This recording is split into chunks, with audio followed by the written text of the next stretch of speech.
আপত চামিল হ'ল জনশক্তি দল অসম। যোৰহাটত আপৰ সম্ভাৱ্য প্ৰাৰ্থী প্ৰণৱ প্ৰিয়াংকুশ দত্তই কি ক'লে সংবাদ মাধ্যমৰ কেমেৰাৰ সন্মুখত জানোচোন আহক। নমস্কাৰ, মই প্ৰণৱ প্ৰিয়াংকুশ দত্ত।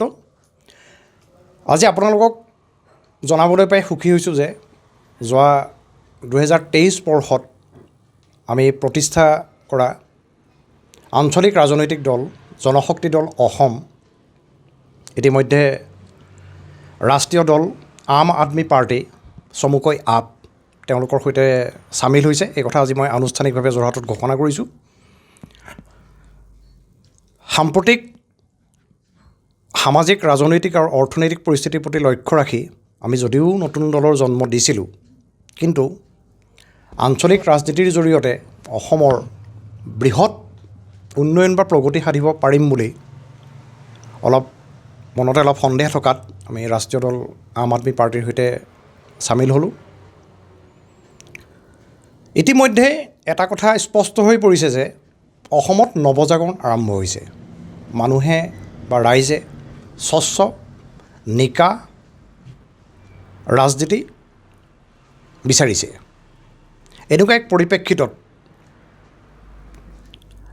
আমি ওলাই আহিছোঁ নতুন প্ৰজন্ম হিচাপে, আৰু আমি আশা ৰাখিছোঁ আমাৰ আহ্বানৰ প্ৰতি লক্ষ্য ৰাখি বা আমাৰ প্ৰতি দৃষ্টি ৰাখি অসমৰ ৰাইজে আমাক আদৰি ল'ব।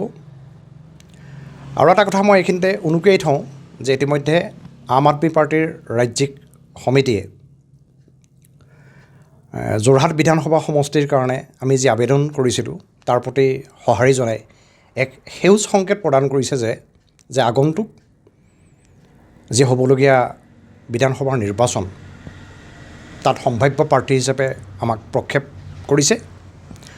আৰু তেওঁলোকে হয়তো অহা 3-4 দিনমানৰ ভিতৰত গুৱাহাটীৰ পৰা তেওঁলোকৰ ৰাজ্যিক সমিতিয়ে এই কথা আনুষ্ঠানিকভাৱে ঘোষণা কৰিব। ইতিমধ্যে আপে অসমৰ 126টা বিধানসভা সমষ্টিত প্ৰতিদ্বন্দ্বিতা কৰিবৰ বাবে সিদ্ধান্ত গ্ৰহণ কৰিছে। আৰু মোৰ শেষ অনুৰোধ হ'ল আৰু আহ্বান হ'ল যে অসমীয়া ৰাইজে বা অসমৰ খাটি খোৱা জনগণে এই নৱজাগৰণৰ প্ৰতি লক্ষ্য ৰাখি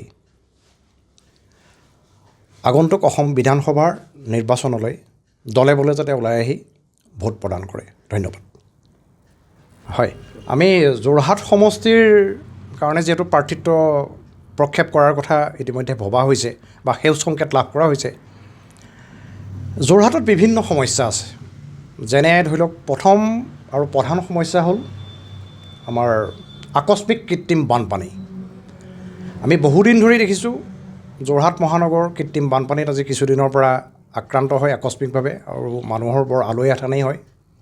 দ্বিতীয়তে মহিলা আৰু শিশুৰ সুৰক্ষা, যোৰহাটৰ যিটো পৰ্যটন আৰু ঐতিহাসিক যিবিলাক আমাৰ সমল সেই সমলৰ পুনৰুদ্ধাৰৰ চেষ্টা, নদী পৰিষ্কাৰ, এনেকুৱা বিভিন্ন গুণগত আৰু সমাজ সচেতন চিন্তাৰে আমি আগবাঢ়িম বুলি ভাবিছোঁ। আমি এই সন্দৰ্ভত অহা 17 মাৰ্চৰ পিছত আমি যোৰহাটৰ এক সুকীয়া নিৰ্বাচনী ইস্তাহাৰ আম আদমি পাৰ্টিৰ যোৰহাট শাখাৰ পৰা প্ৰকাশ কৰাৰ বাবে আমি মনস্থ কৰিছোঁ, আৰু তেতিয়া আমি সবিশেষ সকলো কথা আমি ৰাইজক জনাব পাৰিম। শ্ৰীমন্ত মাধৱ বৰুৱাৰ ৰিপৰ্ট, নিউজ নাও।